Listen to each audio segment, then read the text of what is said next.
बहू, जी माँ जी। अगर ओढ़ने के लिए कपड़ा कम पड़ गया हो तो मैं मंगा दूं तुम्हारे लिए। क्यों माँ जी? तुम क्या अपने घर में 1 मीटर का घूंघट लिए घूम रही हो? मैंने सोचा मेरे घर में बहू आ जाएगी तो घर की रौनक बढ़ जाएगी, लेकिन तुम तो घूंघट से ही नहीं निकल रही हो। वो माँ जी, मेरी मम्मी ने कहा था कि ससुराल में घूंघट डाल के ही घूमना। तुम्हारी माँ ने कुछ सोच के ही बोला होगा, लेकिन हमारे घर में ये घूंघट उंघट नहीं चलता। ठीक है माँ जी।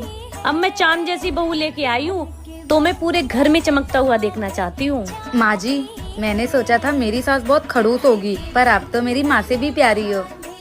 अरे नई नई आई है, गरीब घर से है। मुझे तो बिल्कुल पसंद नहीं थी, लेकिन क्या करूं, मैं अपने बेटे के सामने मजबूर हो गई। इतना बड़ा घर धन दौलत कहाँ देखा होगा उस गरीब ने। हेलो, कब आ रहे हो आप घर?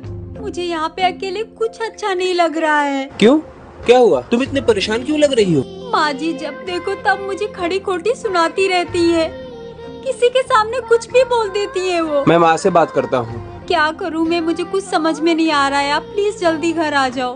किससे चुगली कर रही है करम जली कर मुही? जा जाकर घर का काम कर। पता नहीं कहाँ से मेरे मत्थे पड़ गई, मेरे बेटे की पूरी जिंदगी खराब कर दी तूने। माँ जी क्या मतलब है आपके इतनी दौलत शोहरत का, जब मुझे यहाँ इतनी गरीबी ही सहनी पड़ती है तो?